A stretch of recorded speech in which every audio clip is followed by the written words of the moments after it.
When I was a child, I was 3 months in hospital for a whole lot of brain operations because of hydrocephalus, which meant that I was I wasn't actually disabled, but the the family was protecting me, and because of that, I ended up going searching for people who were also, you know, uh, seen as different by their families. It's meant that I've always been looking out for things. I'm based at the Middle East Technical University, which is now celebrating its 60th year. It's for people who are training to be teachers. Once they become teachers, their agenda changes.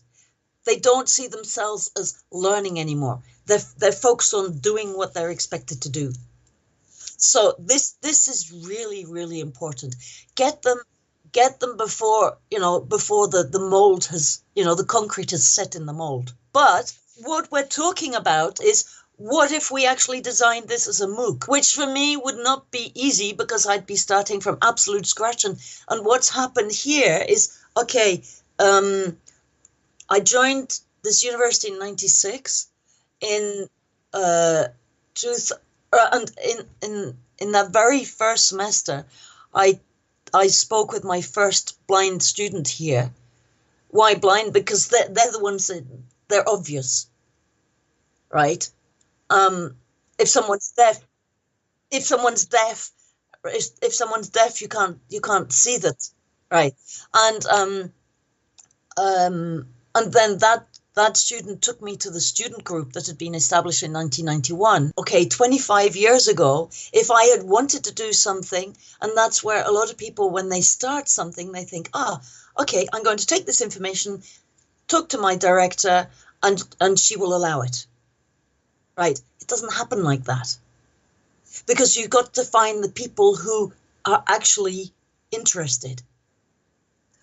Okay, I mean, for me, what the MOOC was so important for was that when I first started out, I was looking for examples, and the only examples I knew about were in the UK and the US. And those examples were not transposable. So that then you're left high and dry.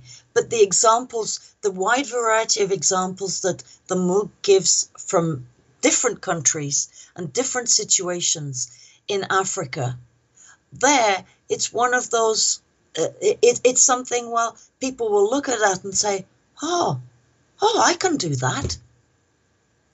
And that is giving people that confidence to have a go.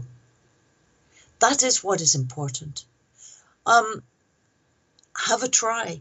Like, the inclusive foreign language education, I'm doing bits of it. Even though it's not, I can't do it the way I want. What we're doing is we're talking with students of English language teaching, and we're going to do simple parts of it. It might not be a full course, but the disability awareness training, how to, the disability awareness training, and that includes starting with a whole collection of all the words. No, hang on. No, scrap that. I mean, right. The textbook that you use in the MOOC is extremely relevant globally. And that is something, so many of the textbooks which exist other than this one have been talking about examples of good practice, which are, depending on systems, that are depending on finance, that are dependent on a lot of monitoring. And that is something that you can't say when you have a teacher who's in the east of Turkey, whose head teacher is possibly worrying about the inspection that's going to happen. And for instance, in the section of the MOOC that talks about community, that is so important. Looking at what you have got. And And I suppose that's the way I've done it subconsciously over these years, or also consciously. And so essentially the MOOC is clearly explaining the concepts and the knowledge. It's providing the examples. And so this is where we need people to move on from the providing equipment and feeling sorry for people and feeling that they've done their own piece. No, it's a constant, permanent, sustainable situation that is required. We essentially need to get this material out. The MOOC is fantastic for people who want to be able to take a regular course and be guided. When you prepare the MOOC, you don't know which parts of the MOOC will be relevant to whom, because you have no idea who's going to be taking it.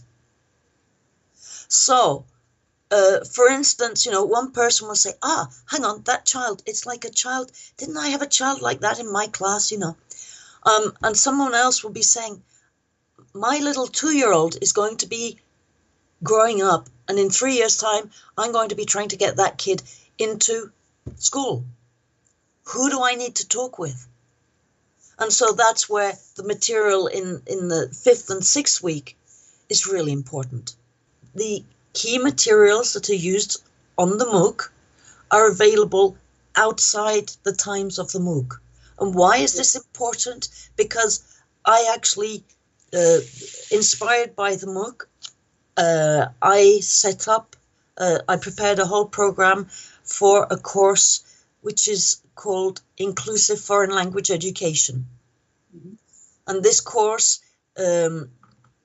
we hope, will be presented to students of English language teaching.